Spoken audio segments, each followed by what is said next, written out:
Okay, good afternoon, everyone. This is Judge Lopez. Today is May 16th. We're going to call a case that was scheduled at 4 p.m., and I pushed it back to 4:30. I had a first day hearing, just ended. I just needed a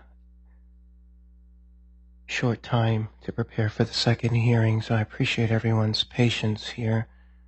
I'm going to call case number 23-90324. It is styled MLCJR LLC et al. And let me go ahead and take appearances. I would note for the record that I've completely muted the line, but if you don't intend to speak today and you just intend to make an appearance, you can go to the Southern District of Texas website, find my homepage, and there'll be a click-in link for you to make an electronic appearance. Let me just ask, there's about 150 folks on the line, so I'm going to have to keep the line completely muted, but I'm going to unmute lines as necessary. But why don't I start with anyone who will be speaking on behalf of the debtors today.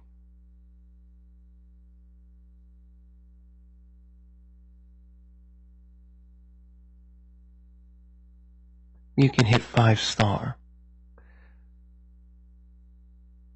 And the United States trustee, I'd ask that you do it as well. If you're speaking today.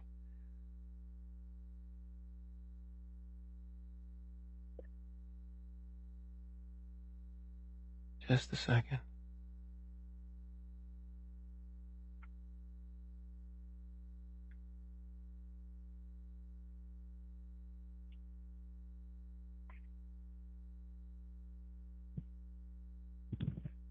Yes, it's to work. It's Keith Simon from Latham. Okay, good. Yes, all right. Thank you. Good to see you, Your Honor. Good to see you as well. I'm just kind of still going through. And again, if I've unmuted your line, it'd be great if you can just keep your line muted. Okay, anyone else from the debtors wish to make an appearance? Your Honor, this is Nisha Ross from Latham on behalf of the debtors. Okay, good afternoon. Let's see. United States Trustee, I see Mr. Ruff, I think I saw your box in there. Have I unmuted you? Can you hear me, Your Honor? I can hear you. All right, you got me. Jason Ruff for the U.S. Trustee's Office. Thank you. Okay. Any lender who wishes to make an appearance today? If you're part of a lending group and you will be speaking today. Good afternoon, Your Honor. Kelly Norfleet from Haynes & Boone on behalf of DP, one of the debt lenders. Okay. Good afternoon. Just unmuted a 617 line. Thank you, Your Honor. Can you hear me? This is Betsy Marks on behalf of the debtors. Okay. Good afternoon. Here's a 225 number. Thank you. Sorry, I was a little. Thank you. Hi. Good afternoon, Your Honor. Lewis and Phillips, and also I have Aaron Arnold and Roger Cox from the Underwood firm on behalf of Amarillo National Bank. Thank you. Good afternoon. Alrighty. An 860 number?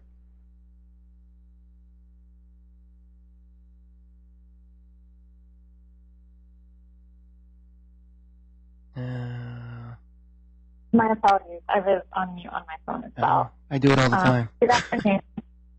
Lisa Blasky, Latham & Watkins on behalf of the debtors. Okay, good afternoon. Alrighty. Any other? Also the debtor, Your Honor, Christopher Bocaz of Latham & Watkins on behalf of the debtors as well. Good afternoon. Anyone else? Okay, anyone else who wishes to make an appearance and will be speaking today, please hit 5-star. And I would note there have been a number of ProHocs that have been on file. We've had a number of first day hearings here. If we didn't get to you, you are authorized to speak for today. Just we may have just run out of time, but you're certainly authorized to speak today. Anyone else who wishes to make an appearance at this time? Here's a 202 number.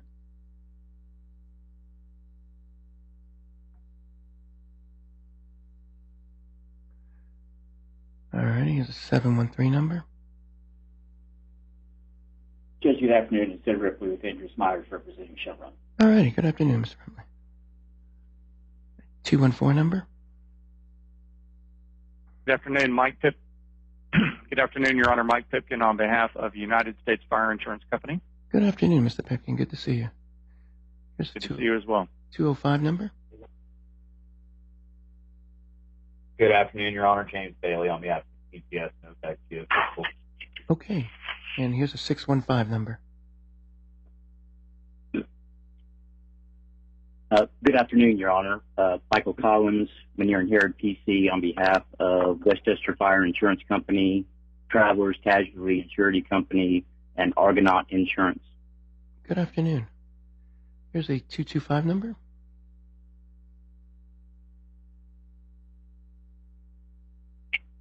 Good afternoon, Your Honor. Doug Stewart on behalf of Park Cove, LLC. Alrighty. Here's a 972 number and a 361 number. Good afternoon, Your Honor. Stephen Beauchamp on behalf of Philadelphia Indemnity Insurance Company. Alrighty. Good afternoon, sir. Here's a 361. Yes, Your Honor. Good afternoon, Your Honor. Kevin Moray for Artrock Partners Operating and Artrock Services. Okay. Good afternoon. A 973 number. Good afternoon, Your Honor. Darren Grizz, CSG Law on behalf of Everest Surety. Alrighty. Good afternoon. I believe I have covered the 5 stars. Why don't I turn things over to the debtors? Someone can just kind of give me a 10,000-foot level assessment of where we are. I will just inform. I'll just inform everyone before I turn it over to the debtors. And again, everyone can please keep your phone on mute, just so we can all hear each other. I muted a bunch of lines. I have been, obviously, just been in hearings all day yesterday and all day today, so I'm only reading what is on the docket. I did see something recently filed, an order entered by Judge Grable. I have not spoken to Judge Grable. I don't think she's called. So I only know what is on the docket. So it would be very helpful for me to know what's going on. And again, I think someone has their phone on speaker, and I'm asking them to please, you can hear the back noise. It'd be really appreciated if you can keep your phone on mute until you're speaking. I'll turn it over to the debtors. Thank you. Sure, Your Honor. It's Keith Simon from Latham for the company. I actually had a very short presentation to walk through together, and I was going to cover the Louisiana. If that's all right with Your Honor, no, that'd be great. No. Oh, it could be great, amazing. All right. Wasn't sure where I'm all for it. Wasn't sure where I was landing on that. Okay. No. Perfect. Could I get access to Miss, I think it's Gradney of Jackson Walker for the slides? She has. Miss Gradney, have you slept? Yeah. Okay. I'm glad you get some sleep. That's good. She is now the presenter. Okay. I think.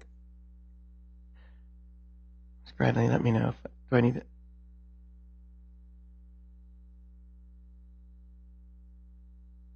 Does she have the slides? Yeah, I think she's just getting them ready. Okay. There we go. Perfect. Okay.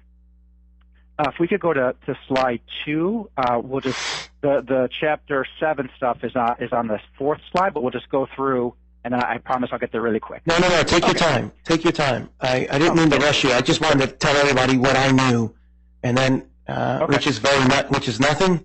So I'm happy to learn as much as I can. Thank you. Perfect. Okay, Your Honor, here are the handful of topics we'll cover together, just some very basic stuff, only 5 points, and I will go quickly. Next slide, please. Amazing. Thank you. Okay, so just general background, Your Honor. The debtors and their non-debtor affiliates are a privately owned E&P company operating in the Gulf of Mexico.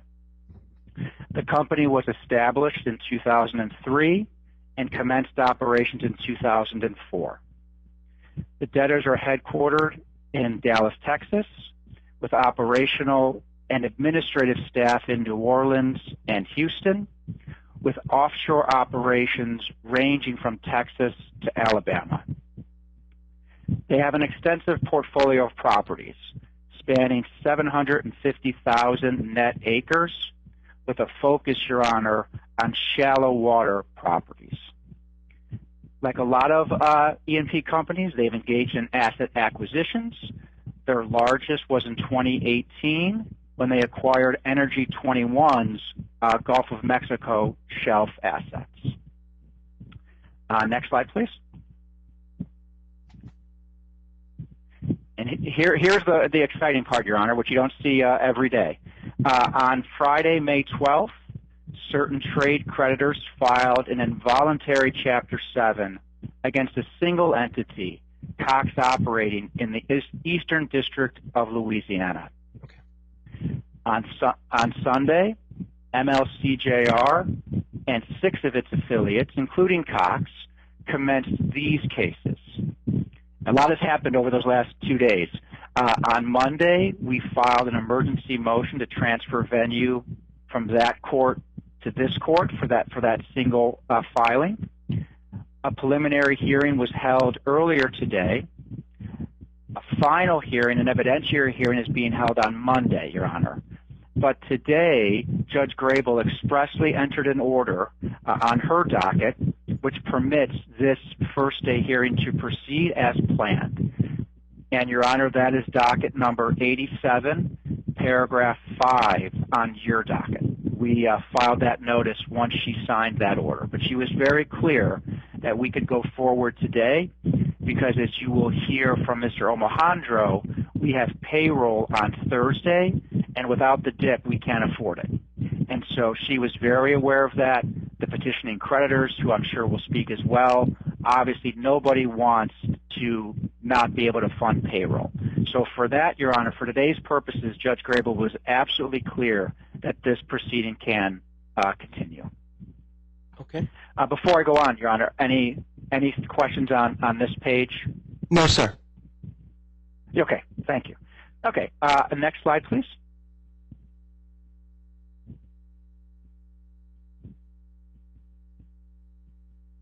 Is it, there we go, thank you. Okay, so Your Honor, here, so slide 5. There we go, amazing. So Your Honor, here is our simplified org chart. There's a lot of subs that we've kind of combined that say non-debtor subs. It gets much more extensive, but this is the simplified. And you'll see here, Your Honor, this is actually how my brain thinks about it. On the left side, you see Cox Operating. That is the involuntary, that's the entity subject to the Chapter 7 filing. It has no assets of its own. All of the assets, the oil and gas, the wells, are all on the right side of the silo. So I always think of it as the right side has the assets and the left side is the operator. And it's given away in the name, Cox Operating. And so there is intercompany relationships between the two because the assets are in one silo and the operator with no assets is on its own silo. But you see we have the 7 debtor entities here. One is to the left, the other 6 are on the right. So here's a question, and I'm probably getting into waters I was a little, I just didn't fully understand about Judge Grable's order, and again, I'm talked to her about it, but I do see the paragraph that you're referring to, the paragraph 5, and I do read Bankruptcy Rule 1014B, you know, which arguably gives when there's in an involuntary where, you know, the first filed case, the court can enter relief with respect to the debtor and an affiliate. Now, but I don't see any affiliates as defined under 101(2). So I don't know. I just see Cox Operating out there as the debtor, and I understand there could be relief with respect to that. But I don't think anything in that order is actually binding. Well, it wouldn't be binding on me, but I see 101(2). But anyway, that's a whole other question for another day. It sounds like everybody's proceeding today on the first day, but anyway. Yeah, Your Honor, no, look, it's a fantastic point, Your Honor, and part of the thinking for today was, and by the way, I was debating whether to get into that with Judge Grable. I think the better part of me decided that we should just deal with that at the next hearing. But for today's purposes, that's why I wanted her to be very clear that nothing in her court impacts this court. And maybe it shouldn't anyway, but clearly I wanted not there to be any doubt that Your Honor had any pause as to did her orders impact you. And you're right, maybe under the affiliate language she can't anyway. But for today's purposes, everyone agrees today can continue. Okay. And again, I'm just construing an order. And I don't want to. Yes. And in no way am I trying to, dispute anything. I obviously I wasn't at the hearing. I'm just reading an order and construing it the way what the rule says. But it sounds like your understanding is that we can proceed today in connection with the first day relief. And obviously others will be able to express their view. But if that's the view, then I guess that's all we need to say, and then let's just proceed. Yes, sir. Okay. Thank you. In that vein, next slide, please. Great. Okay. So in terms of the debtor's business, Your Honor, it's primarily focused on oil and natural gas, with approximately 2/3 of its production being oil. The debtors own approximately 400 they own interest in approximately 400 oil and gas leases, a substantial number of which are granted by BOEM, and they operate approximately 92% of their production, which is obviously very high. The debtor's business occurs across 3 stages, the very typical ones: exploration and production, midstream processing, and sales and marketing of finished product. Next slide, please. Great. And now just some, Your Honor, just very high level about our funded debt. We have an $80 million revolving loan agreement with Amarillo National Bank. Each of the 7 debtors have guaranteed this debt, and it has liens on substantially all of our assets. Next slide, please.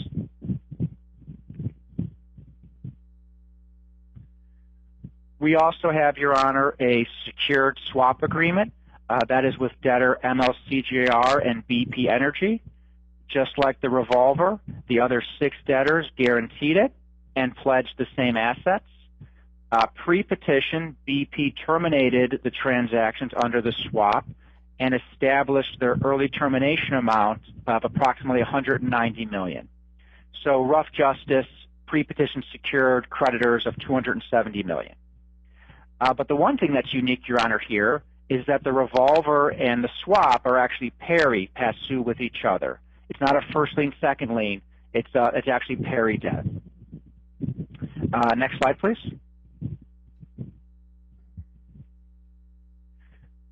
And then, Your Honor, the thing I'm sure you'll hear a lot about is we have substantial unpaid trade claims, approximately $180 million of operating expenses that are unpaid. 72% are over 90 days old. We think that there's been approximately $23 million of mechanics liens and similar liens filed to date. We expect more to come under the code provisions that allow those to be perfected after the automatic stay. And of course, we don't concede any are valid or priorities. We reserve our rights, but we did feel it was important to highlight to Your Honor that we will probably have material mechanics liens in this matter. Okay. Next slide, please, and I'm just about done. So, Your Honor, we obviously talk quite a bit about in the Omohundro First Day Declaration what brought us here, and I feel like this chart, this graph that's in the First Day Dec really helps. You can see in March of 2020 is when things got a little rough. We had the Saudi-Russia price war, then we get COVID. Then in October of 2020, we have what's known as the Athena incident. Athena is a boat, or I guess a gigantic ship that destroyed a bunch of our wells that we're suing on. We have a lawsuit for roughly $230 million that's scheduled to go forward later this year. That really hurt production. You see that in Q4 of 2020. Then things start to pick up. We're feeling good. And then Hurricane Ida comes, and you see what happens to production. I mean, that drop in Q3 is very material. And then to help with production, we enter into the swap agreement, and it's nice, but then prices go a different way. And you see the green line is our derivative settlements, and it kind of leaves us with the liquidity crisis that brought us here. But this picture really does capture the kind of series of events that hurt production materially and brought us here today. Next slide, please. Second to last slide. And then, Your Honor, obviously the company recognized the situation. I figured it'd be nice for us to introduce the advisors you'll see here quite a bit. Alvarez and Marsal as financial advisor, Mr. Omohundro of A&M as chief restructuring officer, Moelis & Company as investment banker, Latham as counsel, and a name you probably recognize, Mr. Patrick Bartels as independent manager. And then the last slide, Your Honor, and talk about the goals of this case, is obviously a critical part is the $75 million of incremental DIP facility. That is absolutely critical for us to help us get production back online and then commence either an asset sale process or a standalone plan, depending on what helps maximize and what does maximize value the most. When we get to the DIP loan, Your Honor, you won't be surprised. It has milestones, ones that we think we can meet, and there's obviously a lot of them because lenders like, they like specificity, but I won't go through them all. But just so Your Honor has a sense, we're talking about entry of a sale order within 95 days of the petition date. So, from petition date to sale order, a little bit over 3 months. And if we decide to go, if a plan is the process, then you see a confirmation order of 140 days. So, Your Honor, that was my very high-level presentation. I'll pause here to see if you have any specific questions for me. If not, I would like to move the Omohundro declarations into evidence. He, of course, is here for cross, but I'll see if you have anything specifically you would like to ask. Otherwise, I'll move those into evidence. No, and I very much appreciate the presentation. And I when I said earlier I didn't know anything, I meant, I hope everyone understood, I meant in terms of what happened in before Judge Rabel earlier today and what was going on there. I've read everything carefully for today. So with that being said, any objection to the admission of the first day declaration? And Your Honor, there's actually two declarations. It's docket number 34, which is the first day declaration, and then we have a supplemental declaration because I know the process in Texas is not to regurgitate every motion, but we did want to highlight maybe that's the wrong verb. We did want to highlight the importance of the essential vendors and the mineral obligations that we're seeking to pay. So there was a supplemental declaration, Your Honor, filed at docket number 86. Alrighty. Omohundro, you just can't get it all in one deck, huh? He has to go supplement. 34 and 86 are admitted for purposes of today. Thank you. Okay. Well, thank you, Your Honor. So with that, we were going to go in the order of the agenda, unless Your Honor wanted to do the dip first. Whatever Your Honor's preference is, we'll do. Let me just open it up and see if anyone else wishes to make an any form of kind of a statement before we jump into the relief requested in the motions?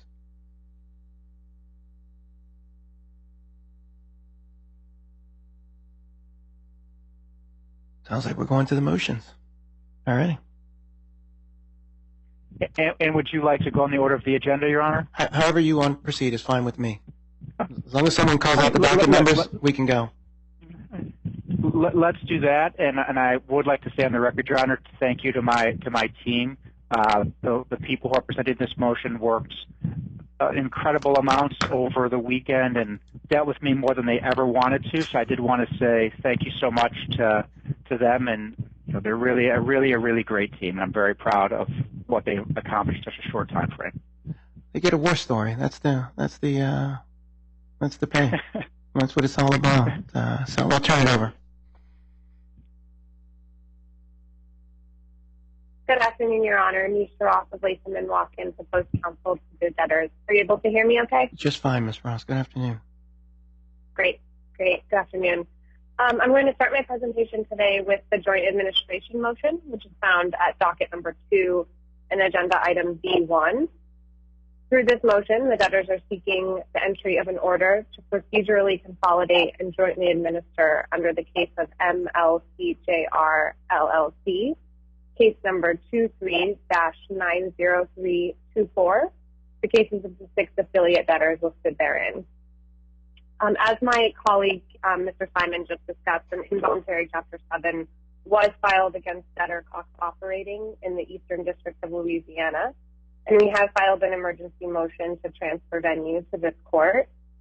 An evidentiary hearing is scheduled for Monday, the 22nd, Monday, May 22nd, excuse me. In the meantime, however, Judge Graybill has entered that order that Mr. Simon referenced, which we have filed on this court's docket as well at docket number 87, permitting the motions pending before this court to go forward and not be subject to stay, thus allowing this court to grant limited relief. Unless Your Honor has any questions, we respectfully request that the joint administration order be entered. And I normally enter this before a hearing because it's a procedural motion, but in light of kind of the other cases that were filed, I didn't want to enter it without having heard from the parties, and obviously I had gotten. So I'm going to sign joint admin. I think it's a procedural motion. It's incredibly customary in our district. I say this for everything.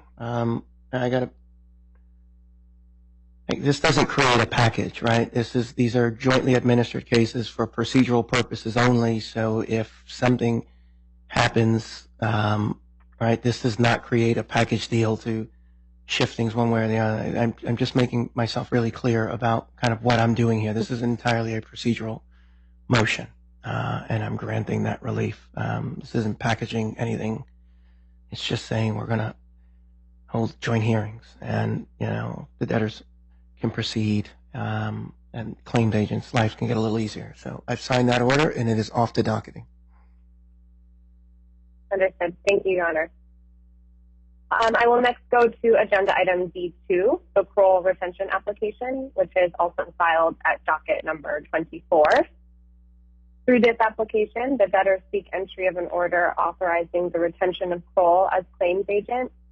On the line today, we do have Benjamin Steele, Managing Director of Kroll, who submitted a declaration in support of the application attached as Exhibit B to the application.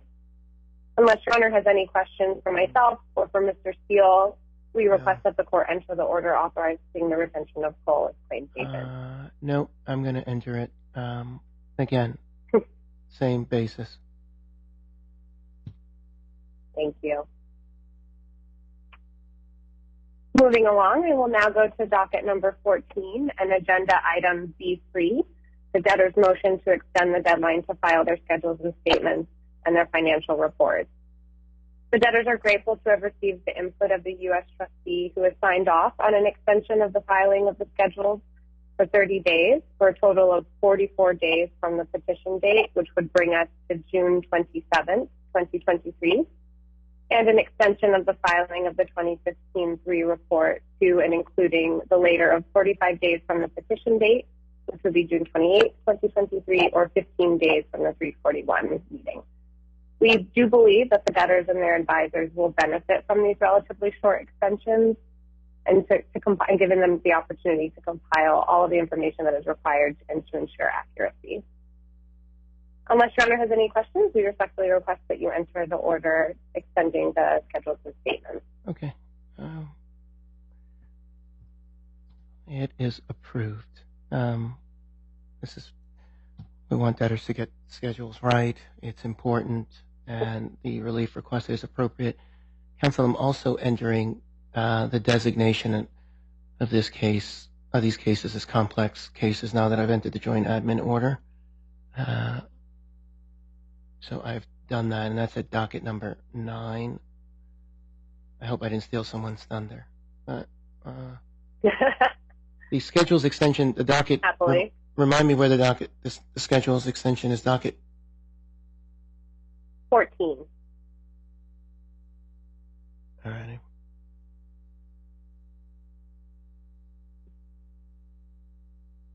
Okay, where do we go next?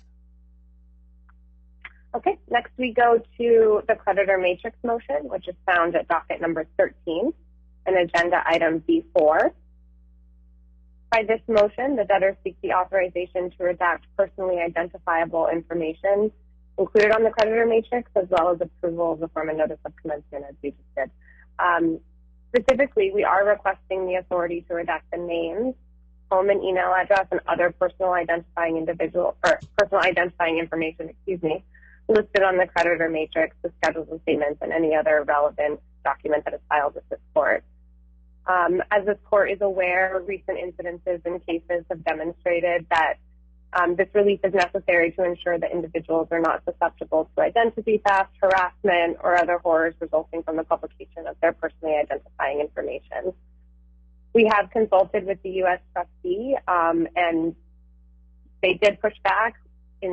They preferred not to have the names redacted, but again, given the trustee's going to object. I know, Mr. Ruffin. Mr. Ruffin and I just had a hearing on this, and I will repeat what I said. I know the United States Trustee Office, and I have an incredible amount of respect for them. I only had to read 3 first. They had to read them all, and so they've been rating an incredible amount of paper for the amount of time. And I know this is a position that they take.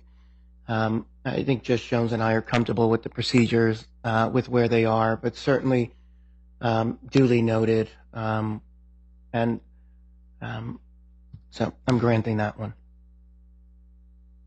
Great, thank you. Okay, I next go to item number B5 on the agenda, and that is docket number 12. And by this, the taxes motion, excuse me. By this motion, the debtors are seeking the authority to pay certain pre-petition taxes and fees. Unpaid pre-petition taxes and fees, which consist of ad valorem taxes, corporate taxes, franchise taxes, excise taxes, severance taxes, and the like. I'm happy to go through the breakdown of what is owed in each of those respective categories, but as a total, the debtors estimate that approximately $2.1 million in taxes have accrued and remain unpaid as of the petition date. You just got the proposed dip Linda nervous. 2.1, folks, 2.1. 2.1, yeah. Apologies. As the motion makes clear, failure to pay such amounts could potentially result in penalties, interest, attorney fees, and personal liability for officers and directors. So, taxes and fees are an important element of a debtor continuing to function in the ordinary course, and we would prefer the debtors not need to expend time and energy to resolve any of those issues related to those obligations. We also have consulted with the U.S. trustee on this motion and have accommodated the comments that they have. So, barring any questions from you, Your Honor, I would respectfully request that you enter the proposed order approving this motion as well. All right, it's approved. Pay your taxes. Where do we go next? Great, thank you. And the final item that you will be hearing from me today is the insurance motion, which is found at docket number 16, agenda item B6. Through this motion, the debtors are seeking entry of an order authorizing the debtors to continue to administer their insurance programs that were entered into pre-petition and to honor any obligations related thereto, including those with respect to their insurance broker. They're also seeking the authority to pay any post-petition obligations as they become due in the ordinary course. In addition to that, the debtors are also seeking the authority to pay any amounts due on account of their pre-petition surety bond program and to also continue to pay any of those obligations as they become due. I should note that as of the petition date, the debtors do not have any amounts due on account of their insurance obligations. However, they do have approximately $7.8 million due on account of their bonding obligations. At this stage, the debtors are seeking the authority to pay any pre-petition amounts on account of those bonding obligations, but I would like to note that any such payments are subject to the DIP order and the approved DIP budget, which is still being negotiated with the DIP lenders. Okay. We have also... Go ahead. Please continue. I was just going to say, we've also shared this motion with the U.S. trustee, and they did not have any comments with respect to this motion. So, again, barring any questions from you, we respectfully request that the court enter this motion as well. Okay. This order, excuse me. Let me pause on this one.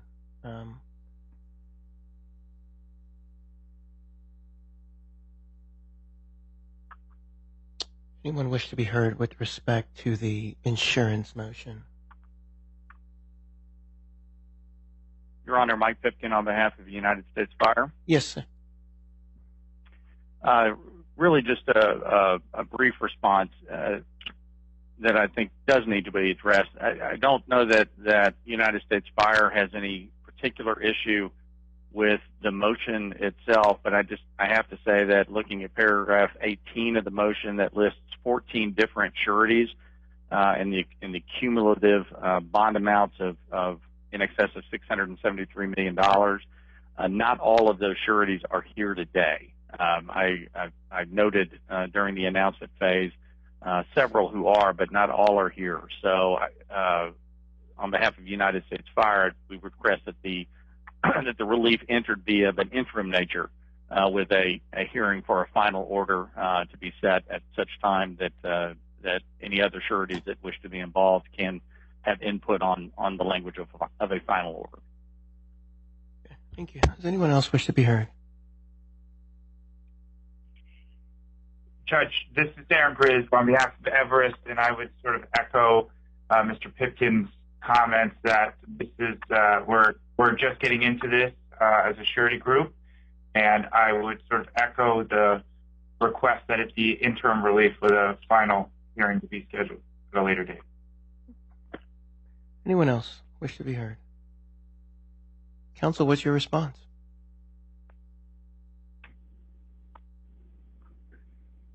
That's absolutely fine with us. We're happy to do that on an interim basis.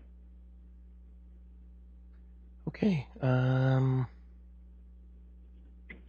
that's going to then create...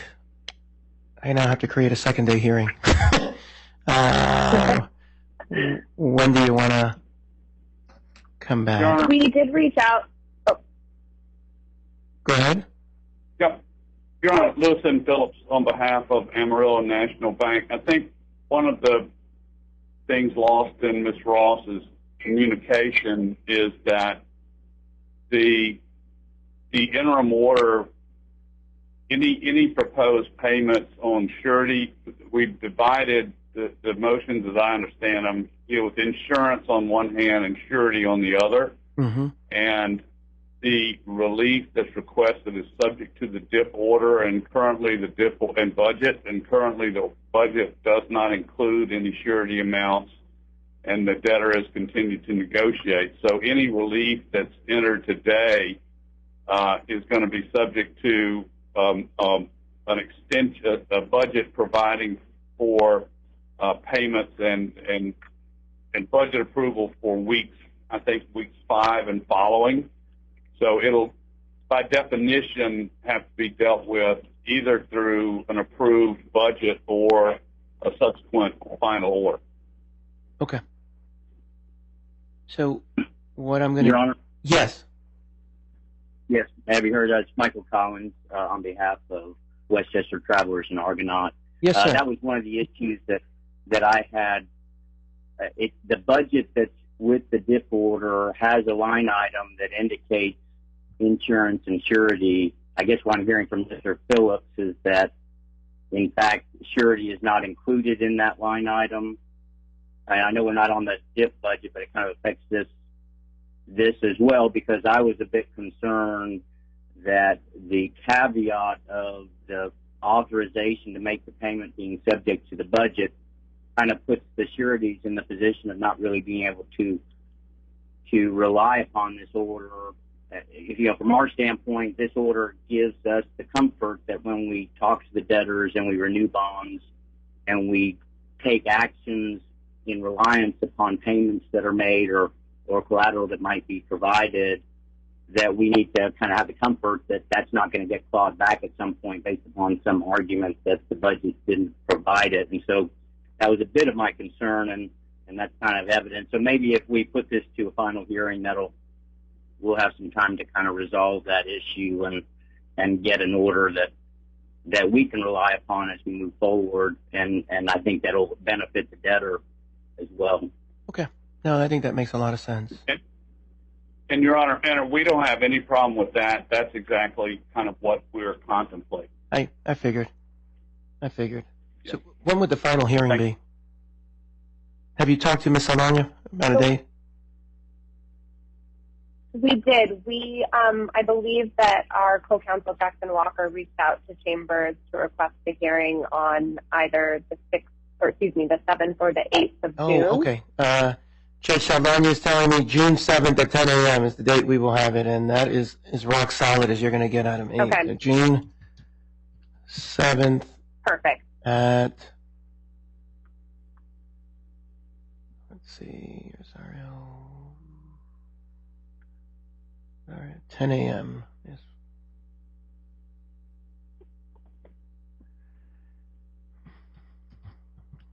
A.m. and let's see, the objection deadline.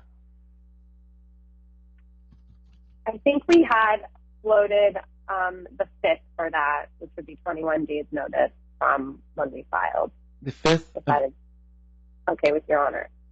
June 5th? Yes, is that? Well, it's fine with me. Your Honor? You're the one that's going to have to respond to it. I'm fine with it. I can read it. Yeah, maybe we could, just thinking about my sleep schedule, maybe we could push that a little bit. Yeah. That makes me a little nervous. Yeah, no, I was going to say, I think, why don't we do Friday, June 2nd, at 5 p.m. Houston. Perfect. Thank you. Yeah, you almost set yourself up for an all-nighter then, yeah. I did. I should know better.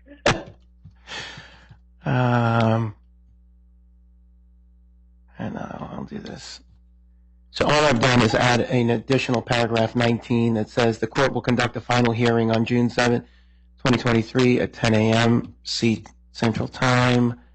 The objection deadline is June 2nd, 2023 at 5 p.m. CT. And at the top of the order, I'll show you what I did. Hold on a second. I want to...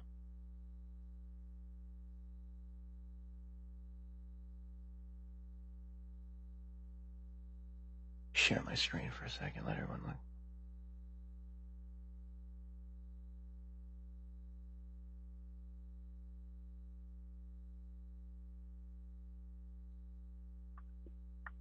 Just give me a second.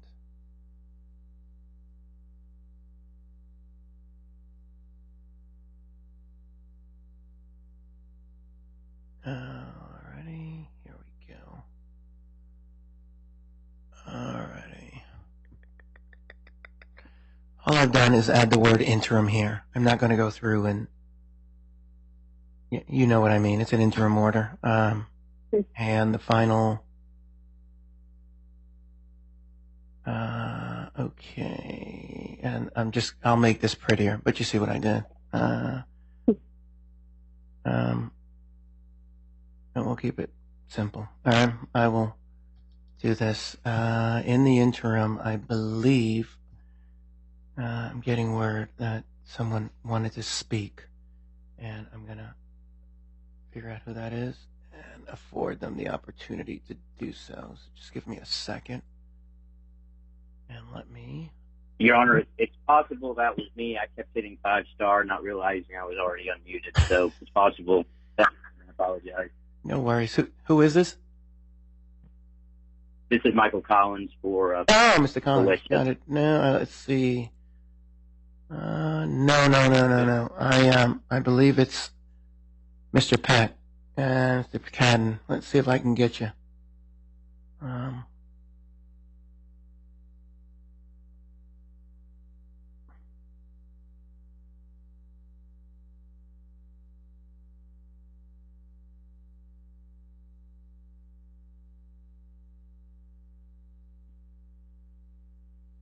Again, can y'all hit 5-star one more time? I just want to make sure, because I don't see it.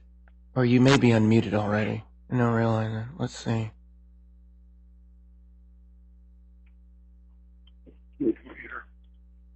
I think I can hear you. I can hear you. Good afternoon, Judge Ben Cadden, on behalf of the petitioning creditors. Yes, sir. I apologize. We were trying to get in earlier, and I didn't mean to interrupt the flow. Apologies. No. Apologies. It's please.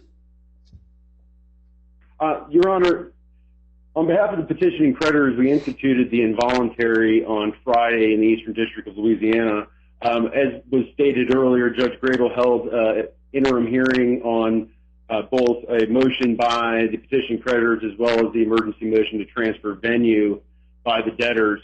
As was noted as well, that relates solely to Cox Operating, although obviously the affiliate rules would come into place under 1014B.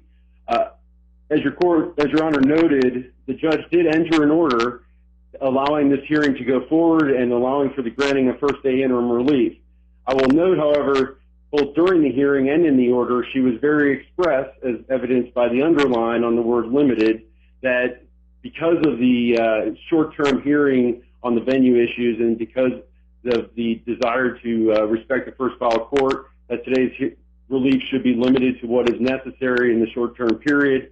For our purposes, Your Honor, our focus is going to be on trying to limit the relief sought in the DIP motion, and so we didn't have anything on the other motions, and we have filed a objection to the DIP motion. So can you explain to me how the affiliate rule applies in this case?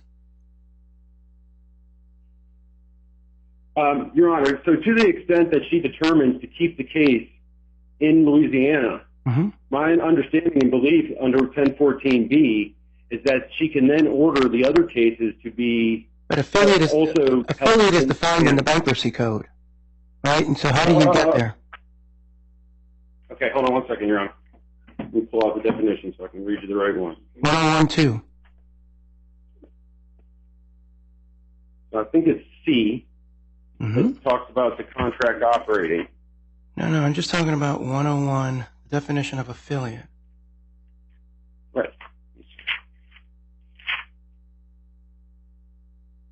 So an affiliate, so C, a person whose business is operated under a lease or an operating agreement by a debtor, or a person substantially all of whose property is operated under an operating agreement with the debtor. So to the extent that Cox Operating has no assets. Got it. I got the argument. Okay. All right. Okay. So that would be the argument, Your Honor. Okay. I'll let you handle that one. Okay. But I understand for purposes of today, you're here on the debtor for the DIP, right? For the petitioning debtor on the DIP. Right. Okay. Got it. No. I'll reserve my comments until we get to the DIP motion. Got it. Okay. Thank you. All right. Thank you. All right. Thank you. All righty. Miss Ross, where do we go? Well, my turn is now over, so I'm going to cede the virtual podium to my colleague, Ali Zablocki, to take it from here. Thank you.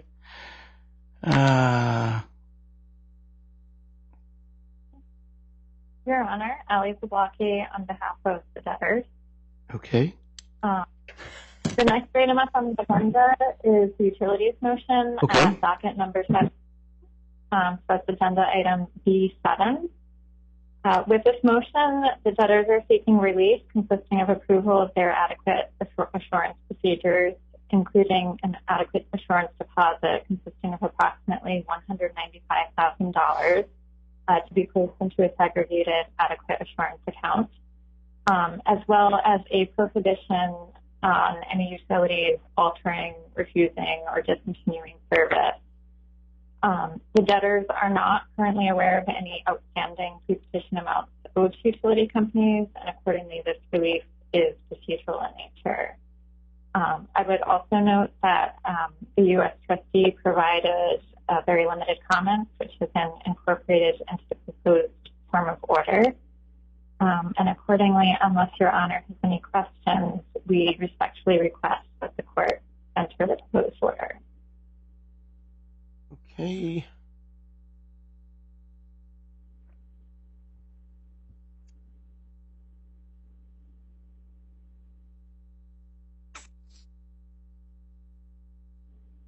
The docket number on that is?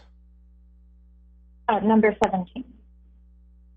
Yeah. Anyone wish to be heard in connection with the utility motion? I think it's customary in our district. I think customary, quite frankly, all across the United States. The form of relief requested, it's appropriate under 366. Obviously, it keeps the lights on and the internet working and allows, without it, utilities would have the right to take action. And so it's important to provide them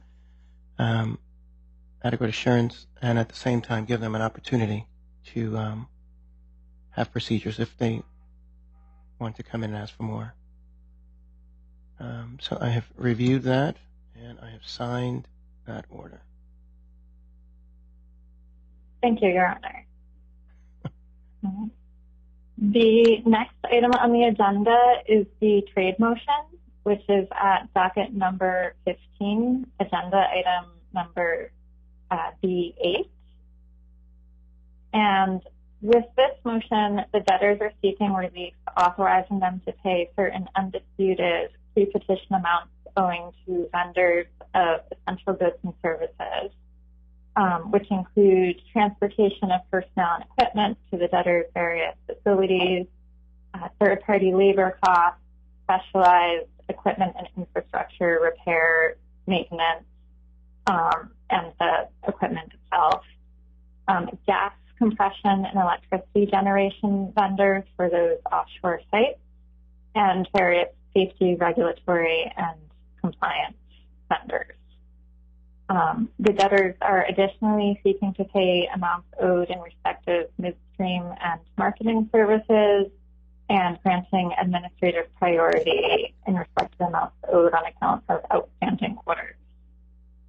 I would note, as of the petition date, as I believe has already been previewed, the debtors had approximately $179 million in outstanding payables to vendors of goods and services used in the ordinary course of business.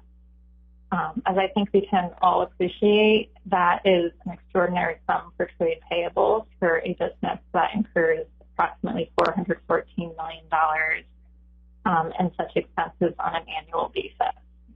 The debtors' vendors have shown admirable patience for many months now. Due to the limited capital the debtors anticipate receiving under their proposed DIP facility, which you'll shortly hear more about, the debtors are unable to pay these vendors in full, even if they provide essential vendor activities. And also even if they have or may have liens on the debtors' assets. As a result of this limited budget, however, the debtors are seeking to pay as much as they are reasonably able, with the expectation of negotiating customary or other trade terms with essential vendors on an individual basis. The debtors have already begun this process and are hopeful that their vendors will continue to work with them to keep the business afloat. The U.S. trustee has reviewed the proposed form of order, and we have resolved all comments thereto. Accordingly, unless Your Honor has any questions, we would respectfully request that the court enter the proposed form of order. And the proposed form of order is at which docket? Number 15, Your Honor. Okay, let me hear from any party. Does anyone wish to be heard in connection with this motion?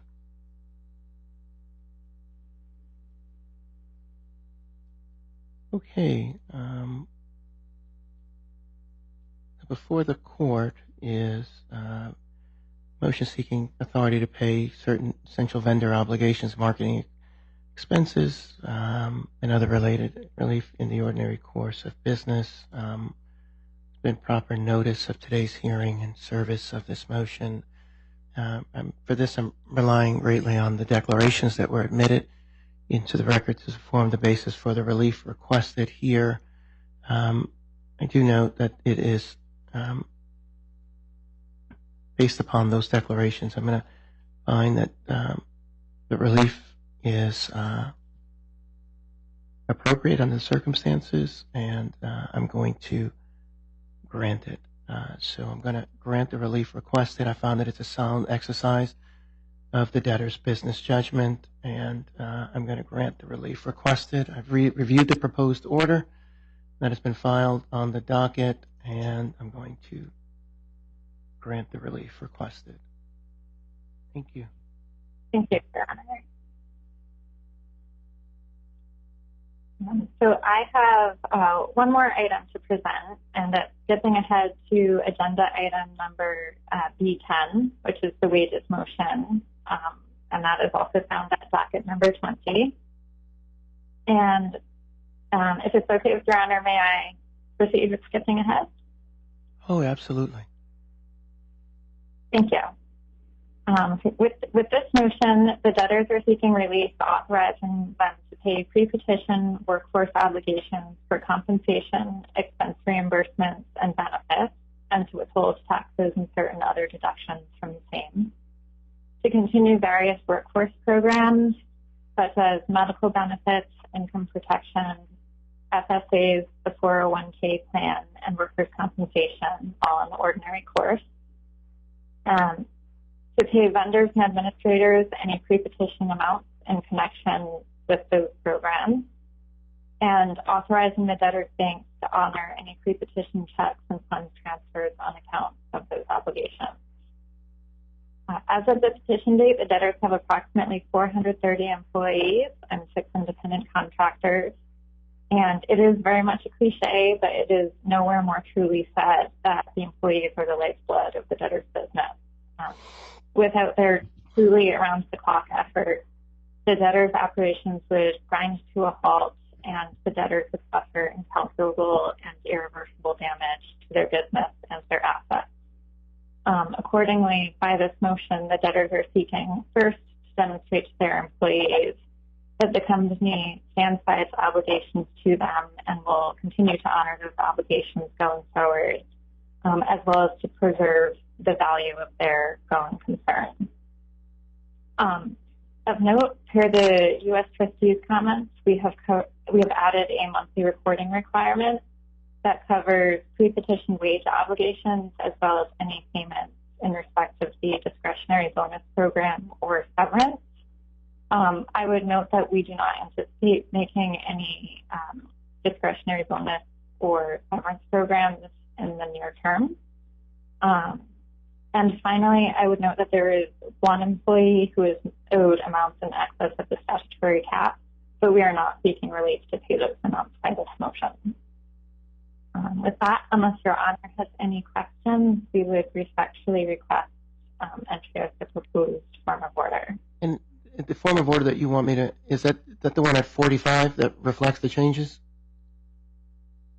I believe that's correct, yes. Okay. Anyone wish to be heard in connection with the employee wage motion? I think this, I say this all the time, and I think it's important to note, and especially in light of kind of where this is like a really important motion for any person who works for this company. It's incredibly important that they feel comfort that regardless of what happens, that they're going to get paid. And I just cannot stress enough the importance of this motion, and so I happily sign it.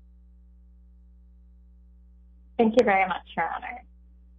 And with that, I will cede the virtual podium to my colleague, Chris Bocage. Didn't I just see you? Okay. Yes, I was in a previous birthday hearing with you. Alrighty. For the record, Christopher Bocage of Latham & Watkins, proposed counsel to the debtors. Next up on the agenda is the mineral obligations motion. Actually, it's not next up. We're at 9B. We're going back one, which is filed at docket number 11. Pursuant to this motion, the debtors seek authority to pay pre-petition amounts owed on account of mineral obligations. And those fall into two separate buckets. There are amounts owed to mineral interest owners, royalties and the like. And then there are amounts owed to operators on account of joint interest billings, where the debtors have a non-operating working interest. The headline number here is approximately $66 million owed on account of mineral obligations. We provided a breakdown of the amounts making up the $66 million in paragraph 2 of the motion. We previewed our papers with the U.S. trustee as well as the DIP lenders and have incorporated their comments. Ultimately, paying these pre-petition amounts is crucial for the debtors to maintain relationship with the various mineral interest owners and operators. Unless the court has any questions, we would respectfully request entry of the proposed order at docket 11-1. Anyone wish to be heard in connection with this motion? Okay. I think it's an appropriate use of the debtor's business judgment, and I'm approving it. Thank you. Next up is the debtor's cash management motion, which is here, again, a fairly standard motion. The debtors seek to maintain the system as is with the bank accounts and the existing business forms, as well as pay certain pre-petition bank fees and continue intercompany transactions. This would be intercompany transaction among debtors and between certain debtors and specific non-debtor affiliates.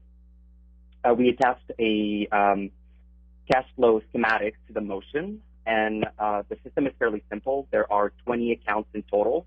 17 are with MLCJR National Bank, and these are used for all collection and disbursement purposes. The remaining 3 are cash, restricted cash accounts.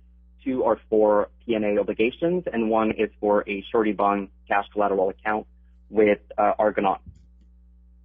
We previewed our papers with the U.S. trustee and have agreed with the U.S. trustee for a 45-day extension to come into compliance with 345B, with the option of seeking additional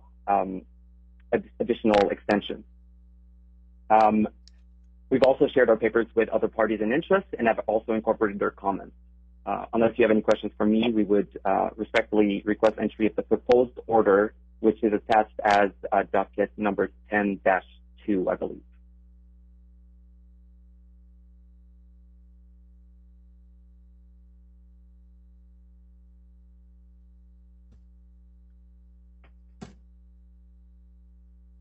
Okay. Anyone wish to be heard in connection with this motion? There's an interim order. Where's the interim order on this one?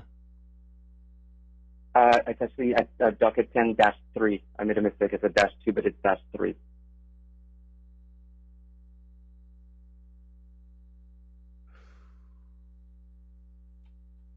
All right, let me take a look at it. And we would have to fill in the second day hearing.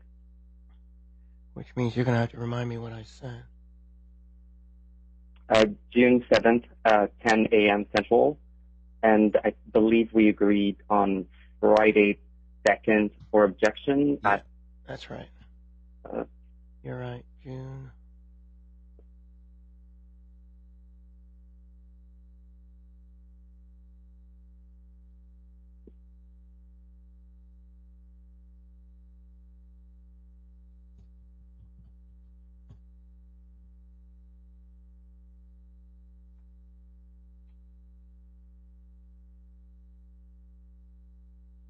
Just filling in the dates.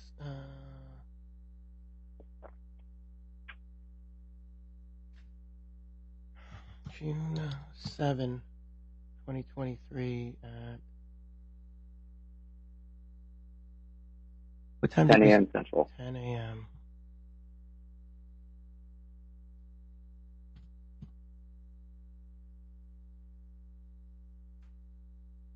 Prior to June 2nd at 5 p.m.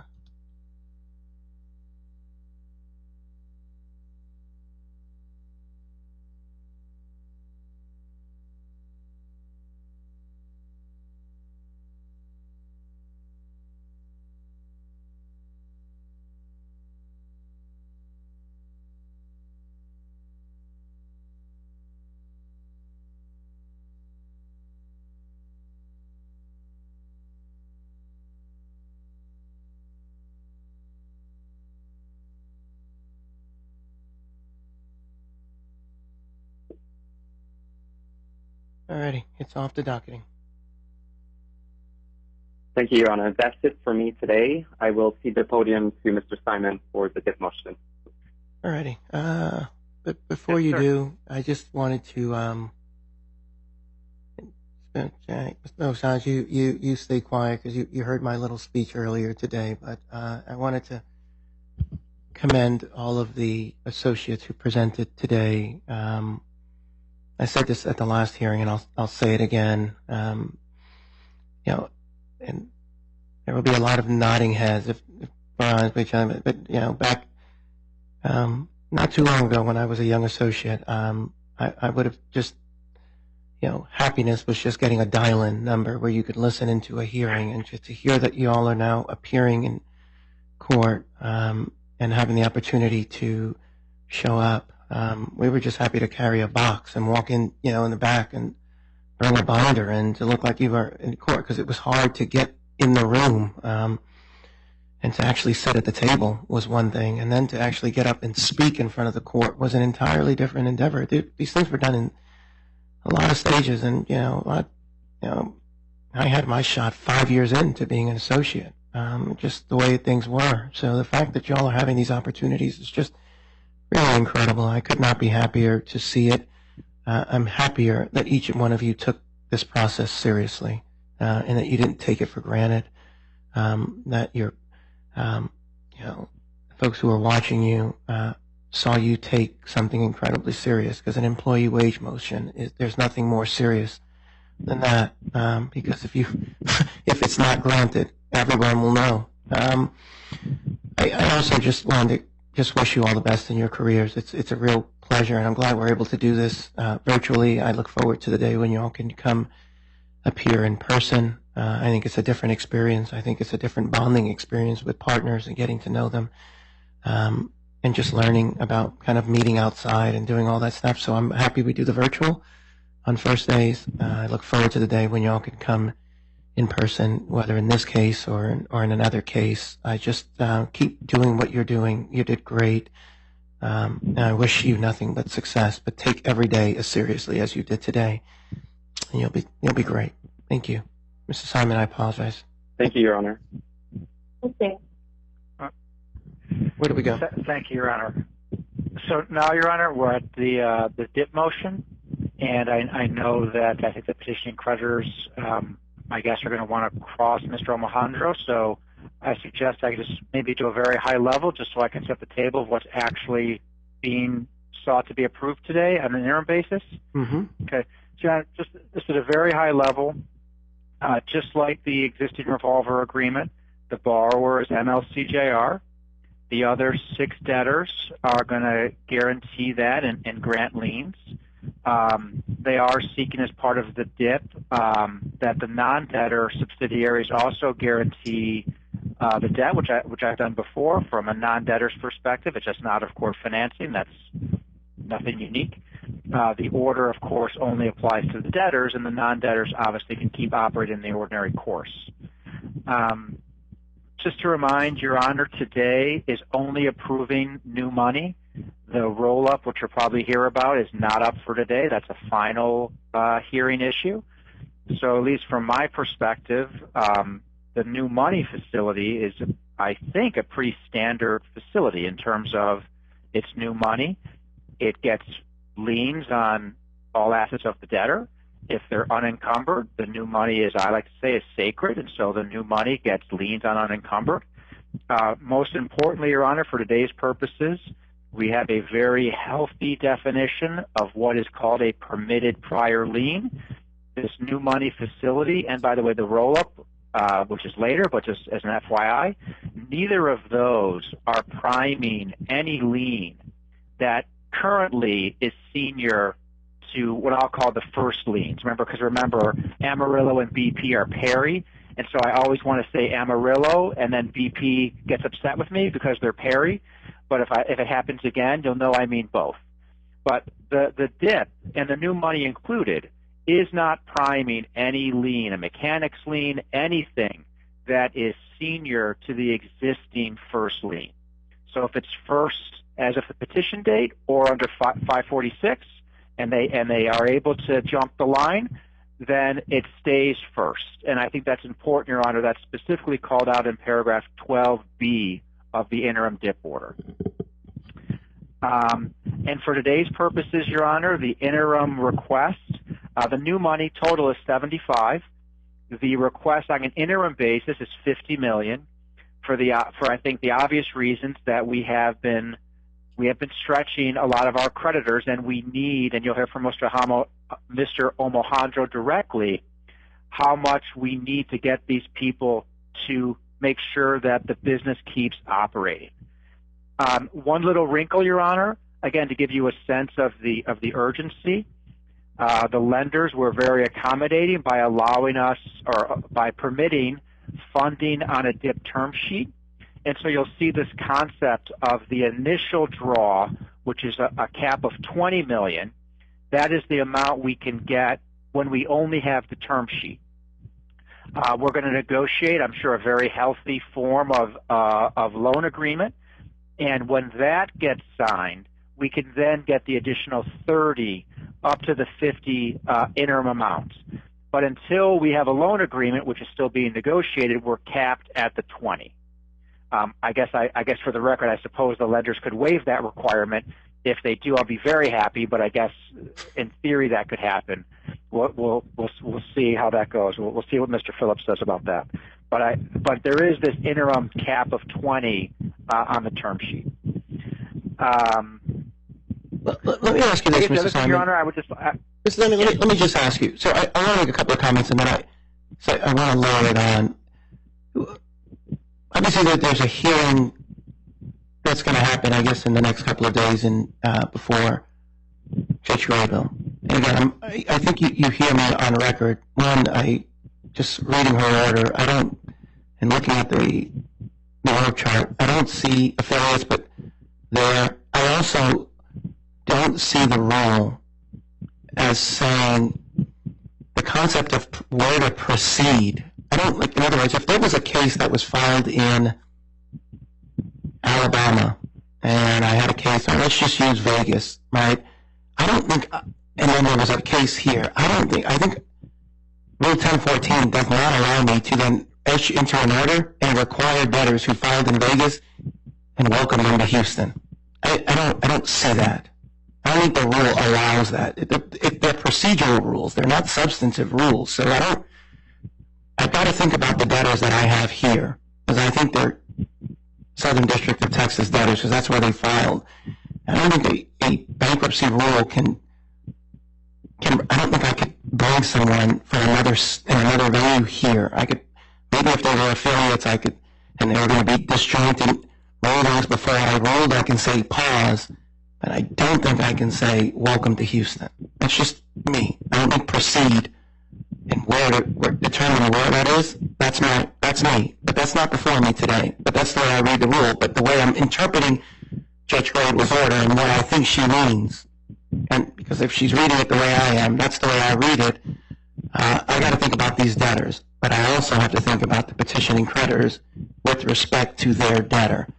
So my question is, in this DIP, and maybe this is a question for Mr. Phillips, one, how much do you really, I need to know how much the debtors really need over the next, say, 14 days, and then we can really, huddle up and figure out where things are. But two, if Judge Grable decides, that she, if everything goes well, and I don't, obviously I know there's a bunch of hurdles before an involuntary converts to a case, but, can Cox Operating be carved out of this dip, if that's what we're doing? I just need to understand it.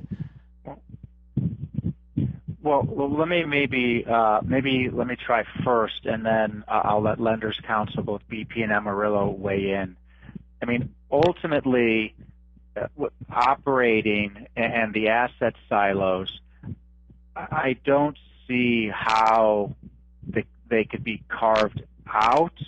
I'm just trying to think about, given the intercompany relationships, it's very hard for me to see that. Again, we're not trying to reinvent the wheel in any sense, because Cox Operating guaranteed the original revolver and the swap. And so it's not as if the dip is some kind of grab for power. And it's so Mr. Simon, could we do are the parties open to a dip that gets you out several weeks? That's where I'm really going. I don't want to. Maybe the economics stay the same, but obviously the petitioning creditors can cross. I'm just wondering if we can all come back in, say, 3 weeks and see where we are. Well, should we do this, Your Honor? I mean, again, in the spirit of there's a lot of people on the line, and maybe we use the system at hand, which is we're requesting $20 million until the dip closes, which is there's a 14-day milestone. So again, unless the dip lenders were going to be very generous, I think the idea is we're capped at 20 until there's a loan agreement. So maybe the idea is we have a and Mr. Alejandro can give testimony as to why we need 20 for those 2 weeks. Why do a lot of, brain exercises over how much for how long? Why don't we go with what's already in the system? And we always know where to find Your Honor, or for some reason we need to come back sooner for more money. That will be a fun hearing. But why don't we go with that, since that's kind of already built into the system? And again, if y'all want to take time and talk about it, I'm just thinking about kind of hearings on Monday and reading Judge Grable's order, and I'm just thinking about that, and I also don't want anyone here to get into a situation where they are reading the order and they feel like they're up against the line. I'm trying to construe the order the way I see it and the way I see the rule on a substantive basis. So I'm thinking a lot about the debtors that I've got here, but should we? And the other thing, Your Honor, she's not here, but I think Judge Grable would appreciate that I'm looking out for her, which is she may need time to write an opinion, she may need time to rule, and so if we tie it too short of a time frame, I feel like we might be doing more, I'll just say, lowercase c collateral damage. So unless how long does the 20 million take you out, Mr. Simon? Well, we thought, given the 14-day milestone, I'm going to hope that Mr. Alejandro would say that that is the amount we think we could survive on until we get to the loan agreement. The assumption being we would get to day 14, but certainly he would know the numbers better than me. But that does give Judge Grable time to decide the issues. No judge likes to feel like he or she has to rule immediately. I don't want to put her in that position, obviously. So 14 days, Mr. Alejandro, I guess I don't want to think out loud, but you're hearing me, Mr. Simon. You're going along the way where I'm thinking. Is there a way to kind of have a shorter runway? Why don't we do an interim? We can say that this interim order, we could scratch out the line about the $50 million for the interim period and just say this interim dip order is a cap of $20 million, with the next interim hearing being day 14. So now I've said some great things. Hopefully, Mr. Alejandro agrees with my. Mr. Alejandro, tell me, pressure, Mr. if I hold the hearing on May 29th is Memorial Day, so the earliest I can come in is the 30th, or the 20th. I probably could do the 26th as well, Friday the 26th. But then that's getting into people's weekends. I'll be here, but or the 25th. This is subject to everyone's comments. I'm just thinking out loud here, just trying to. Tell me. Well, I guess go ahead, Mr. Alejandro. Or do you need time? If you don't want to huddle up internally, I'm completely fine stepping off and then coming back on. I don't want to put people on the spot. I know that normally folks would have just stepped off and went into a hallway. If that's what you want to do, I'm fine with it. If Mr. Phillips wants to have a conversation with I needed to put that out up front before folks went through with their presentation. That was my thought. I didn't want to jam anyone. What do you want to do? Your Honor. Yes. Good evening. I'm happy to respond. I'm also happy to have counsel stick me under the table and ask for recess. So, I'm happy to answer your question.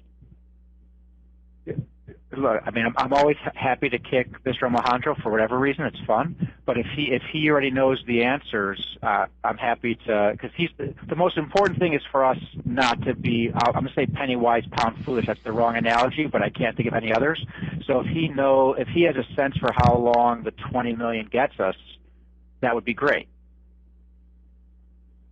Yeah, Your Honor. Good to see you. Good evening. And maybe a helpful demonstrative would be the actual budget that was attached in the order. But effectively, what I will tell you and what we laid out, and I think everything was approved this evening. Is anyone else having feedback? Yeah. I think, Ryan, you need to. I'm having trouble hearing. Yeah, I'm having trouble. If everyone can just mute your line except for Mr. Alejandro. Thank you.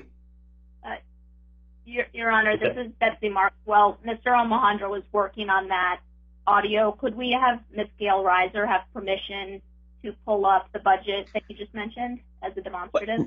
Hey, I don't want to put them on. I don't want to put them on yet because they'll cost. I just need to understand dates, Mr. Alejandro. Tell me what you're thinking. Yeah, can you guys hear me okay? Just fine. Still bad. Okay, great. No, effectively, the $20 million that we have sized in the interim budget is really only getting us through the 26th. We assumed that on or around the 26th, we would have definitive documents, and at that time, we would be submitting for the other $30 million, which would be coming in what we'll call the third week here, which is needed to, continue to fund all of the, items we've discussed here today, payroll, vendors, royalty payments, minerals, etc. So the $20 million that we're seeking is really a very, very limited amount just to get us through the next 2 weeks. Could we come back on the 24th or the 25th?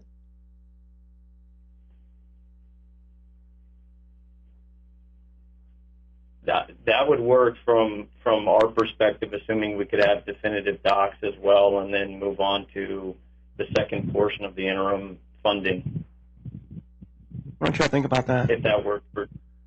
I don't know if the lenders would be okay with that, but I'm just thinking if there's a way where you can get the funding that you need, which sounds like it's the $20 million, knowing that you could come back to this court and ask for additional relief, and at the same time will afford Judge Grable an opportunity to rule on the evidentiary hearing there, or we'll know more. Maybe that's the better way of saying it. We'll know more. What do y'all think? Your Honor, that certainly works from the company's perspective. If it works, again, as long as we have the ability to come back to Your Honor, if there's an emergency. You can come back. No problem. You can come back, and we can. You can come back the 23rd, the 23rd, 4th, the 25th, and we'll pick a time. I don't care. We'll you got to be careful when you say that in Houston because they'll stay late. But we can come back whenever it is. I just think we should. The Judge Grable hearing is Monday the 22nd in the morning. Why don't we schedule something for the 24th? That gives her at least gives us time to assess where we're at. And that's not a deadline on Judge Grable. It's just another meeting time before the $20 million. Sure. Here's what I'm going to do. I want you to think about something. I literally just have to step off for about 5 minutes. But why don't we just take the time and be productive, and then I'll come back in about 5 minutes, and Debtors Counsel can huddle up. And obviously, Mr. Peck and Mr. Cannon, if this is this is more me thinking about what needs to happen in light of Judge Grable's order, and I'm certainly not prejudicing any examination or anything anyone wanted. Let's just take a few minutes, and then we'll come back on in about 5 minutes and see where we are. I'll come back in 5 minutes.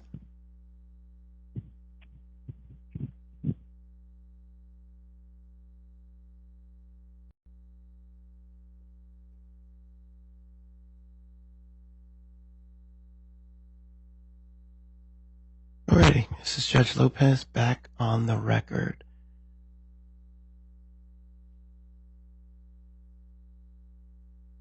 Hi. Mr. Simon, let's just give everyone a second to get logged back in. Okay.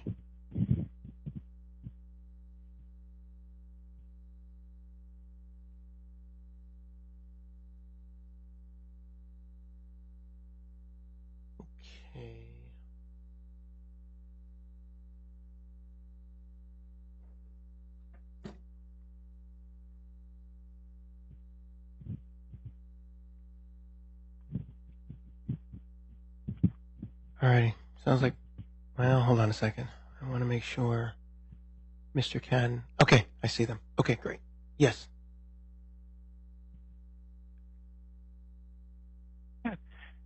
Sarah and I did speak with Mr. Alejandro during that little break, and we the 24th does work for us in terms of the $20 million we're asking. We're I wouldn't say overly confident, but we are, I would just say, conservatively optimistic that the 24th works with the amount we're requesting. And so, again, I was going to talk about perfect world.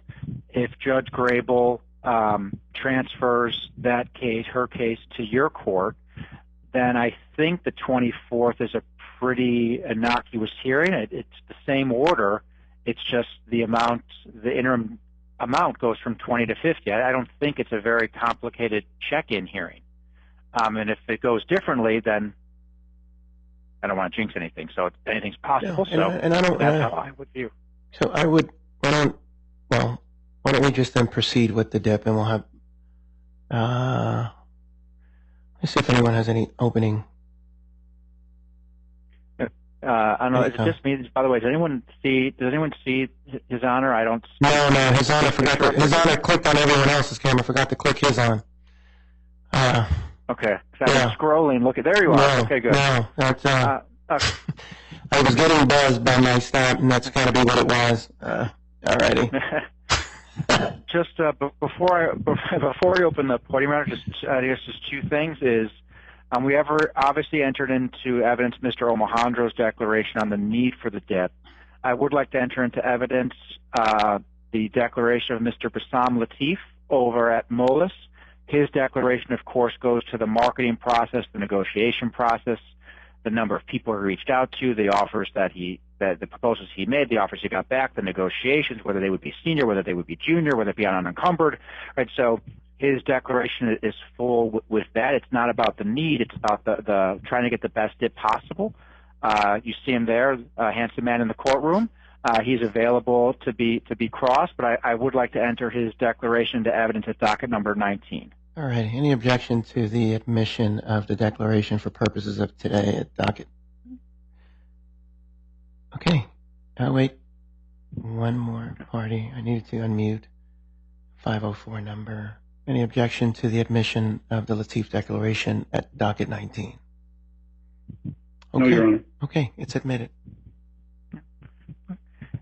And then just the last housekeeping item, just so we don't forget, is we got comments from the U.S. trustee and certain, I'm not going to say, some were potential lien creditors, others I think were contract counterparties, and we've resolved, I believe, all of those comments to the order, and that's found at docket number 95.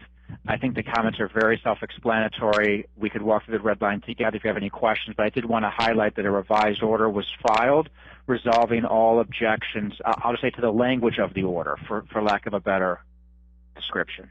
Got it. I did see that. I did see the revised language there. So, okay, let me. Who else wishes to be heard in connection with the debt? Or if anyone wishes to examine any of the declarants. Why don't I start with anyone who supports the debt? Anyone who supports entry of the debt, who wishes to be Your heard? Honor, Yes. Kelly Norfleet, I think on behalf of BP, could I be heard briefly? Absolutely. Good afternoon. Or good evening, I should say, by now. Good evening now, yeah. Thanks very much, Your Honor, for hearing us on short notice today. I know Your Honor's schedule's very busy. I don't want to really belabor feedback on my end. I don't know if that's just me. Yeah, you're getting a little bit, Ms. Norfleet.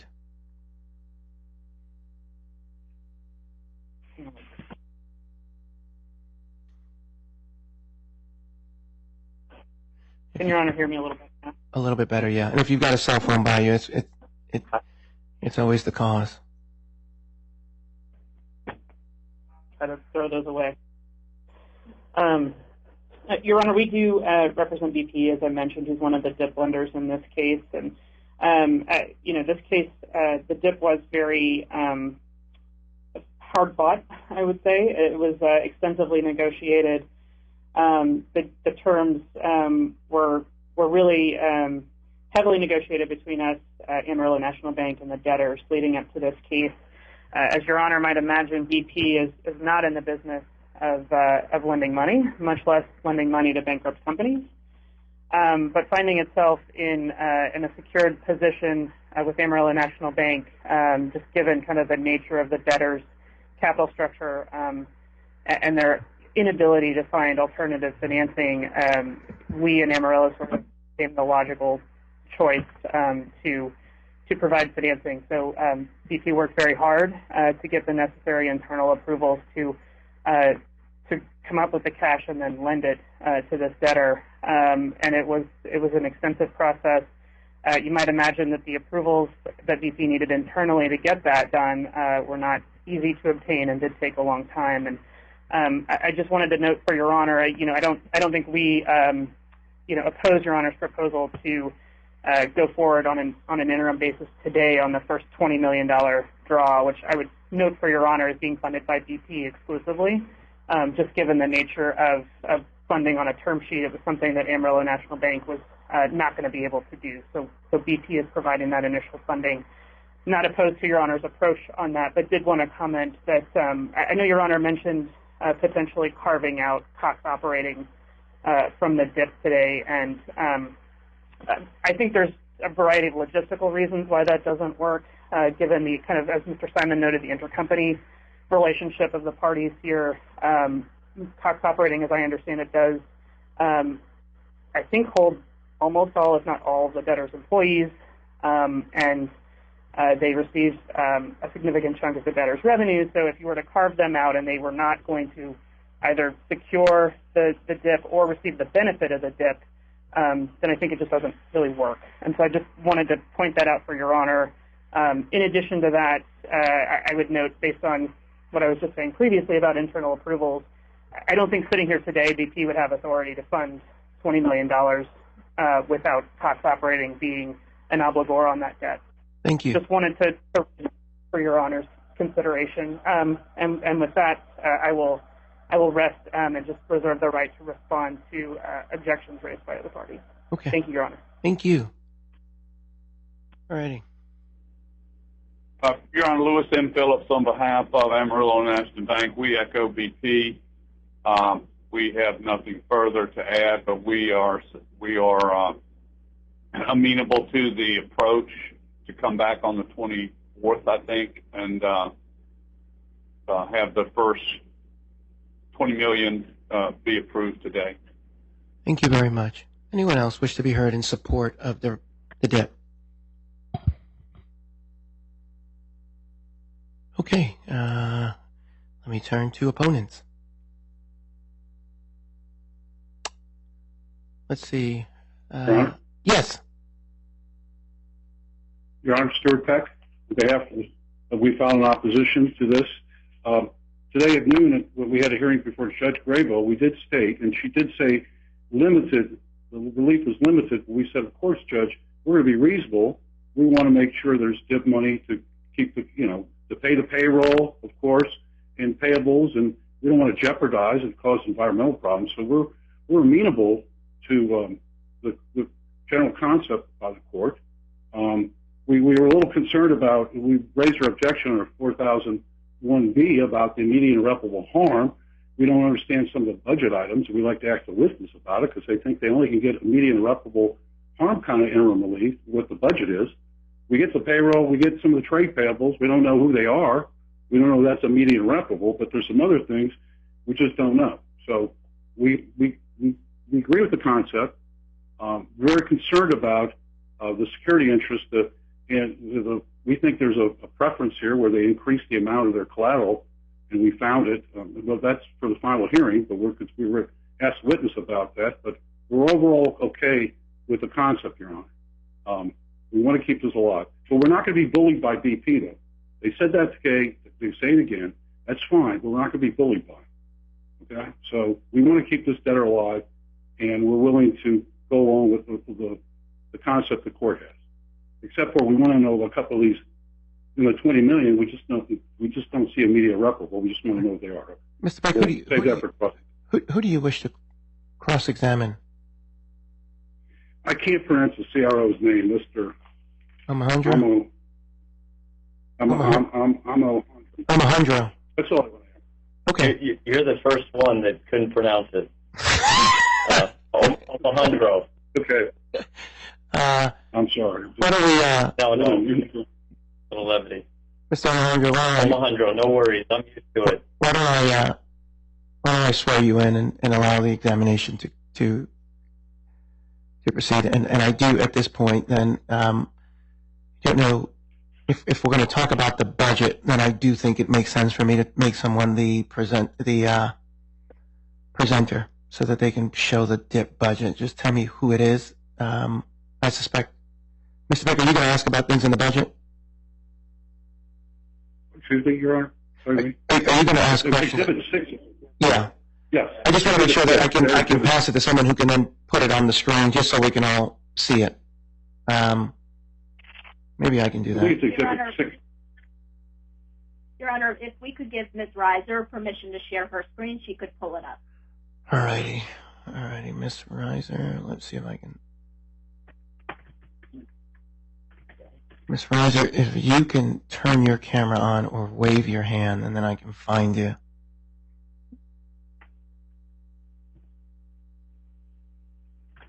I think I found you. I found you. You weren't escaping the hearing, Ms. Reiser. All righty.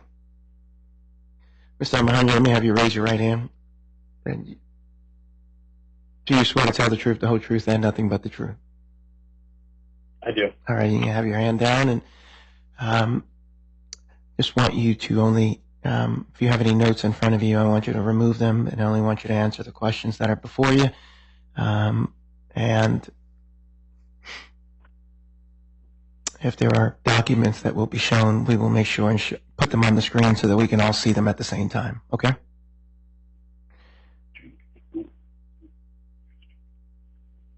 Understand procedure? Yes, absolutely. Good afternoon, sir. Isn't it true you're the Chief Restructuring Officer authorized to deal with the trade and authorized to deal with this debtor? It is. And you were involved in the formulation of this initial clearing DIP budget? I was. Is that correct? Okay, and I have a few questions about that. The Chapter 11 case costs, $2 million, that's going to be paid by Friday. What are they? What are those costs? Those costs would be for the DIP lender professionals who were not paid prior to the petition date. Any other professionals other than any other costs other than $2 million to tip professionals? No, I think we've got in that number an estimate for adequate assurance under the utility motion. Okay. So you believe that would cause irreparable, they wouldn't fund if you didn't pay that. Is that correct? They wouldn't fund the debt? It's part of the term sheet. Okay. And the trade payables, are those, all these trade payables, the $12 million in the first week, are those, who are they? I know you have a broad generic category, but are all these, is this $12 million really, really necessary to make sure there's not irreparable harm or immediate harm to this debtor? Yes, they are necessary. Are these going to be paid for pre-petition claims or this post-petition admin claims for this period? You're paying these vendors. So previously, we just sought relief for $40 million of essential vendor obligations, which Ms. Zablosky laid out as being really partial payments to, the very patient vendors that have worked with the debtors over the last several months. As we've laid out in the papers, there is a significant amount of vendor strain with the supply chain that supports this vast footprint in the Gulf of Mexico, and one of the critical components to sizing this dip was dollars to go out to the essential vendors that support the operations of the debtors.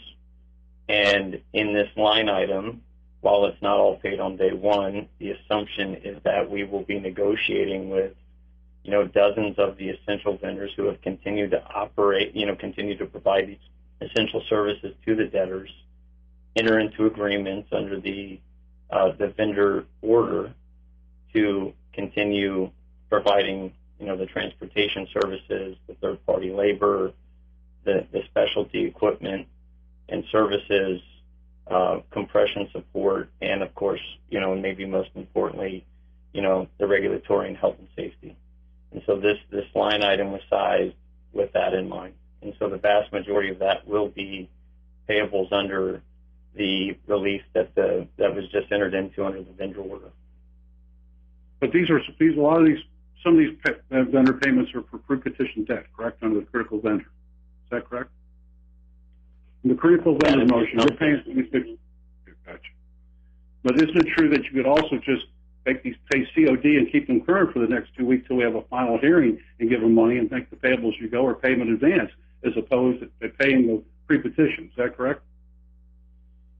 We did consider that, and we would anticipate that actually the need would be higher absent getting this essential vendor relief.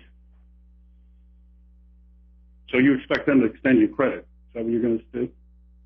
It's actually a requirement under the order. Yeah. But you've been CRO since April 4th, have you not, this year? That is correct. And have you been involved with communications with the vendors out there since you've been employed since April? Have you had any involvement with the vendors? Some, but mainly members of my team as well. But you've been working on this DIP loan for how long? Mid-April. And did you tell the vendors that they're going to do this roll-up DIP and they should be walking, but they were extending credit? Weren't you doing deals with creditors to do payment plans? We had extensive engagement with vendors over the last several months, and yes, payment plans were negotiated with vendors as we were pursuing out-of-court financing options that we've laid out in the chronology here. Once we, I'm sorry? Apologize. Once BP and Amarillo made it clear that the only financing we would be seeking would be on an in-quote basis, we no longer entered into any payment arrangements with vendors. But the payables kept on growing and growing and growing since you came aboard in April, did they not? Trade payables. Yes, however, we have seen a significant decline in support in recent weeks from the vendor base.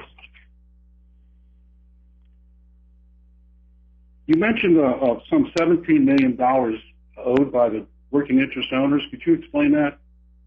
I think in your declaration, I can't remember the paragraph, but you said there's $17 million. The assumption there would that be ultimately reimbursed or netted through effectively JIBs. So let me just run you through this because I'm not an oil and gas attorney per se. I've just been around it enough. So Cox Operating LLC is the operator, correct? It is. And there's an operating agreement with working interest owners, correct? Correct. And those working interest owners, some are Cox affiliates who are debtors here, and some are not. Some are third parties, correct? Correct. And under those operating agreements, you have joint interest billings. Is that what they're called, where the working interest owners have to pay some bills? Correct. And did you consider that the people that have all liens will file liens against the working interest owners of those working non-debtor working interest owners?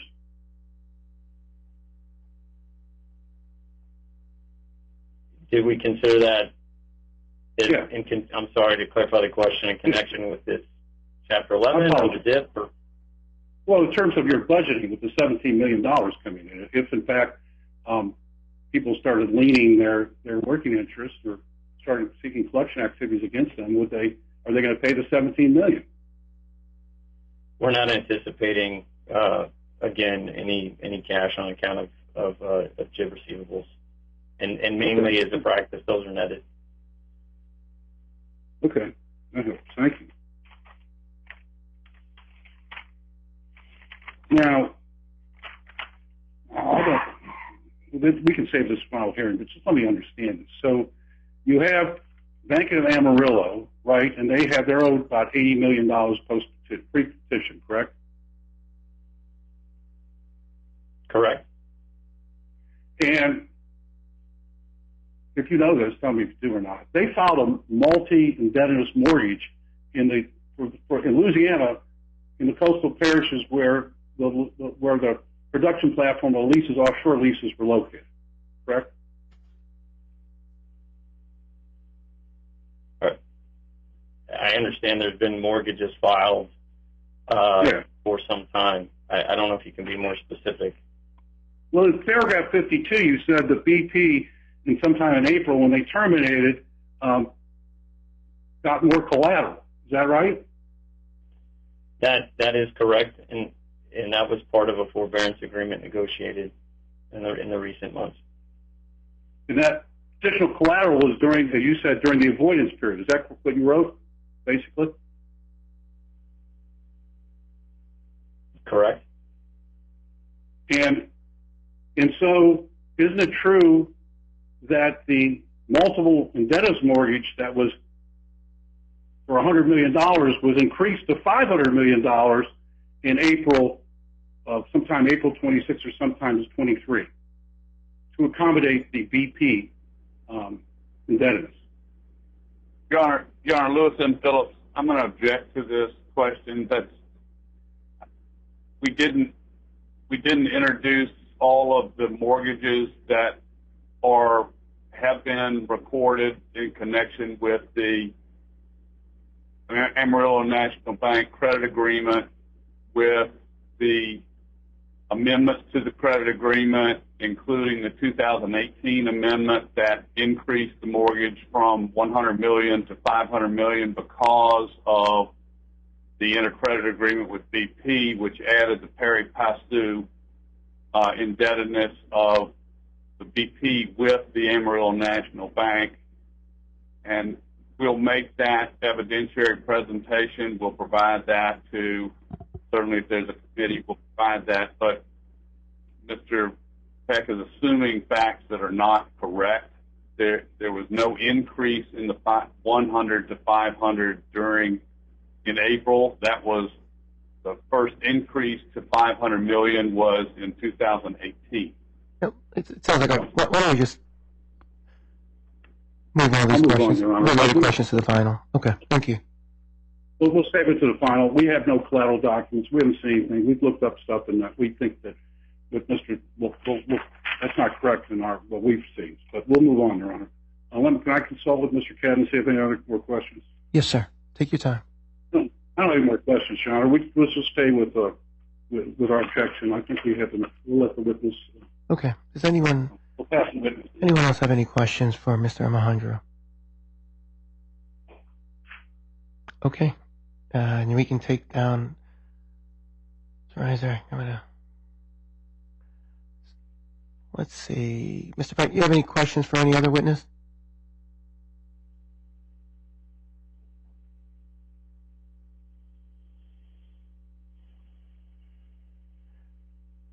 Mr. Peck?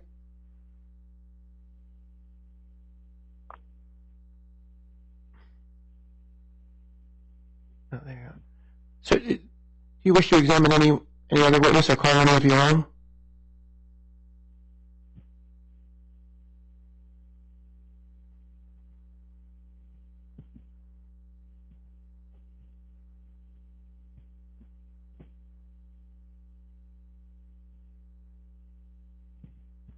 Mr. Peck?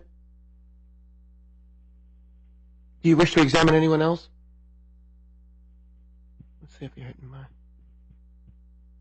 You should be unmuted. No, Your Honor. Okay, thank you. No, Your Honor. Thank you. All righty. Anyone else wish to be heard in connection with the debt? Okay, before the court is approval of debtor in possession financing. Again, I'm going to find that under the circumstances in proper notice and service of the motion. I would note, very much appreciate the discussion between the parties and the like that we have still, even if we do it virtually, witnesses still have to be subject to cross-examination, and that we have the means and to be able to do that. I'm going to find and overrule the objection, and everyone's rights are reserved on a final. I'm going to approve the debtor in possession financing. And I'm going to hold another hearing on May 24th. Didn't want to scare anyone. May 24th I'm going to do it at 10 a.m. And we can come back. I'm going to call it another further interim hearing. Any further objections? At that time, I'm going to ask that file them by June 22nd at 5. And it's just for that further interim hearing. Again, I know there's going to be a hearing in front of Judge Rabel on Monday, and I do appreciate, I believe it was Ms. Chaikin or someone at Jacksonville just filed something that was entered there. I think it's just very helpful for me to just, if something like that comes out, I don't need anyone filing a summary. If there is something written from Judge Grable, just go ahead and file that on the docket. I don't need anyone's interpretation of anything that she did at the hearing, but that would be very helpful for me just to kind of understand where we are. But if not, the party should be prepared. I would ask the declarants to make themselves available for that hearing, technically a second day, so we can parties wish to come into the court, you can, but if we wanted to make it entirely virtual, that's entirely fine with me as well, or we can do it hybrid. But for example, Mr. Simon, if you're going to be doing it virtual, all the declarants can remain virtual as well. I'm not going to require anyone to come into the courthouse, so I'll leave it there. I think you know my thoughts on certain issues, but I appreciate everyone's participation today, and glad we had the opportunity to talk about some of these issues. And I do believe that all the relief requested is appropriate, was there to avoid imminent and irreparable harm. I took close consideration of all the declarations, and I've also don't believe anyone who has requested the relief before me today has run afoul of anything before Judge Grable and her order. I want to make sure everyone feels comfortable that the relief that was their request before me, I don't believe anybody ran afoul of anything there today. So I think I'll stop there. Mr. Simon, is there anything else you think we need to talk about today or take care of? No, Your Honor. Thank you for the time. Thank you, of course, to your staff. It was a busy weekend for the Houston courts. I appreciate that. I'm sure you know that better than me. It was. I appreciate so much the time and energy. So thank you. Okay, and really, what I did for the order in that final paragraph where it talked about, I didn't change anything. I just said a final hearing. I said the court will hold a further hearing on this date. That's all I did. But I want to make sure that everybody's clear. That is, I know there may be a milestone out there that says I have to hold a final hearing, and I will, but this is not tripping any milestones or any kind of triggering any footfalls under the dip. I just want to make sure we're all on the same page about that. All righty. Anything else? No, sir. All righty. We agree. Thank you. Thank you very much. You'll have a good day. Thank you. Thank you.